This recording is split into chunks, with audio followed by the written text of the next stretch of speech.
중년 여성의 경우에 정말 암 예방을 위해서 최선을 다해야 될 것 같은데요. 그런데 이 중년 여성에게 특히 위험한 암이 있다고 합니다. 그게 뭔지 화면을 한번 볼까요?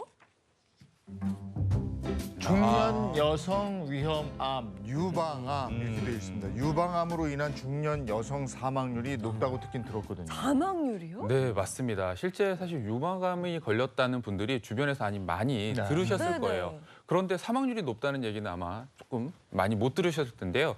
중년 여성의 암 사망률 1위가 바로 유방암입니다. 그만큼 사망률도 높은 암인데요. 이 40에서 50대의 중년 여성의 이 최대 적이라고 볼 수도 있는데요. 실제 건강보험심사평가원 자료에 따르면요. 2019년 연간 유방암 발생자 수가 3만 명에 육박하면서 인구 10만 명당 이 유방암 발생 인원이 100명을 넘어섰다고 합니다. 특히 우리나라 이 유방암의 특징이 폐경정의 이 발생 비율이 높다는 게 특징인데요.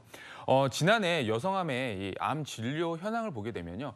갑상샘 암에 이어서 2위를 차지했다고 하고요. 특히 우리나라 유방암의 특징이 재발률이 10년 내에 18.4%로 굉장히 높은 편이라고 합니다. 그러니까 여성 암 중에는 아무래도 이 유방암이 1위를 차지하고 있는 것 같은데요. 근데 이게 아무래도 평상시 좀 자가 검진을 하면서 좀 알아야 될 것 같은데 최근에 뭐 남자분들도 유방암에 걸린다는 얘기들이 있으니까 그래요. 요거 같이 좀 배워봤으면 그 하겠습니다. 드라마도 있었잖아. 맞아요. 그렇죠. 맞습니다. 남자도 살이 너무 찌게 되면 여성형 유방으로 인해서 유방암에 걸릴 수 있는 확률이 높아지게 되는데요. 뭐 여자분들은 사실 유방암에 걸린 이후에 수술하고 우울증도 찾아올 수 있기 때문에 반드시 자가검진을 통해서 조기 발견하는 게 너무나도 중요하겠습니다.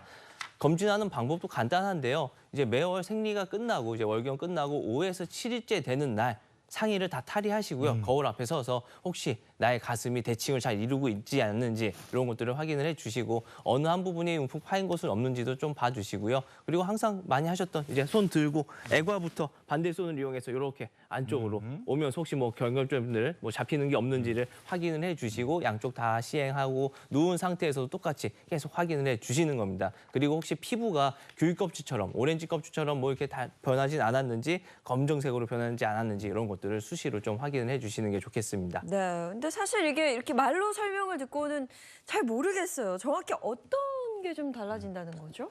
네, 그래서 제가 한번 유방암 진단을 위한 가슴 모형을 한번 준비를 해봤습니다. 가슴 모형하고 오일을 준비를 해봤는데요. 진단을 하실 때는요, 아무래도 손에다가 뭐 비누라든지 오일을 좀 묻혀서 약간 미끈미끈한 상태로 해보시는 것이 좋습니다. 그래야 아무래도 마찰력이 줄어들고 잘 만져볼 수가 있겠죠. 일단 오일하고 가슴 모형을 한번 준비를 해봤는데요. 손가락은 3개를, 가운데 손가락 3개의 끝부분을 이용하시면 됩니다. 그리고 아무래도 한쪽 손을 좀 어깨 위쪽으로 올린 상태에서 이렇게 아무래도 숙이 쓰시는 것보다는 좀 가슴을 열고 하시는 게 낫겠죠. 그리고 가로로 그리고 세로로도 촘촘히 다 한번 만져보시고요. 또 시계 방향으로 바깥에서 안쪽으로 이렇게 들어오는 방향으로 약간 누르면서 비비는 듯한 그런 식으로 해서 한번 만져보시면 좋을 것 같습니다. 네, 제가 뭐 유방암에 대해서는 저도 뭐 들어봤고 그래서 일단 준비를 한번 해봤거든요. 앞서 선생님 말씀 주신 대로 따라하면서 한번 만져보게 되면 딱 여기서 제가 느꼈거든요. 뭔가 좀 간단한 뭔가 좀 느껴져요. 딱 이 부분인데 구석구석 만지다 보면 좀 다르다는 게 딱 만져집니다.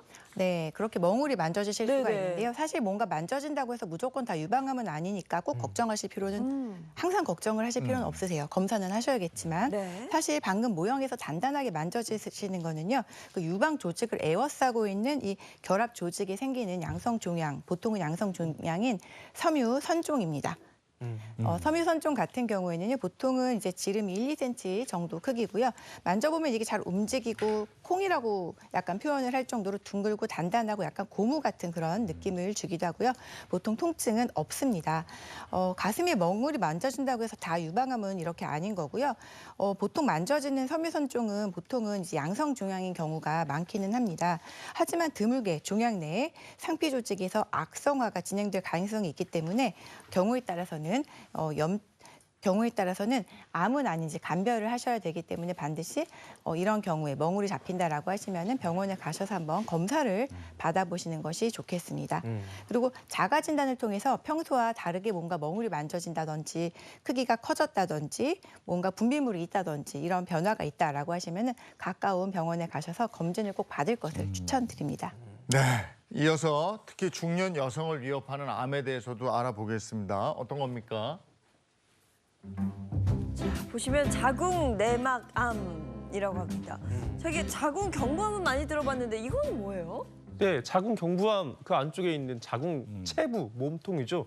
거기에 생기는 암 조직을 자궁 내막, 그러니까 자궁 안쪽에 막 근처에 생긴다라고 해서 내막암이라고 불리는데요. 자궁 경부는 말 그대로 그 자궁의 입구죠. 자궁의 입구, 출산 전에 열리지 않게 하는 자궁 경부 검사는 많이들 하시죠. 그 안쪽에 실제로 자궁 안쪽에 막처럼 쌓여 있는 생리할 때 저 부분이 이제 부풀어서 출혈이 생겨가지고 나오는 게 생리인데 저게 생기는 게 암입니다. 그 자궁 내막암입니다. 그리고 그 양쪽에 날개처럼 달려 있는 게 지금 난관하고 난소가 보이는데 거기에 생기는 게 이제 난소암이고요. 요 세 가지가 대표적인 3대 부인암이라고 얘기를 합니다. 그럼 자궁 내막암 의심 증상은 어떻게 돼요? 네, 대표적인 의심 증상이 사실 자궁의 비정상적인 출혈이라고 볼 수 있습니다. 뭐 월경 이제 우리 생리라고 하죠. 생리에 이제 상관없이 규칙적이지 않은 뭐 출혈을 한다든지 혹은 생리를 굉장히 과다하게 하는 경우들을 말하게 되는데요. 이런 경우 만약에 이제 사실 비정상적인 질출혈과 거기에 뭐 체중 감소나 기력 감소, 뭐 빈혈이나 질 분비물의 악취나 뭐 골반 통증 이런 것들이 있다라고 하면 자궁 안쪽에 뭐 내막암도 의심해 볼 수 있기 때문에 꼭 사실 진료가 필요한 부분이기도 하죠. 네, 자 그럼 이쯤에서 오늘 주인공의 일상 영상을 좀 만나보겠습니다. 이분은 앞서 이야기를 나눈 것처럼 자궁 내막암 1년 전에 진단받았지만 이것으로 건강을 되찾았다고 하는데요. 과연 이것이 무엇일지 구독 영상 업로드해 주세요.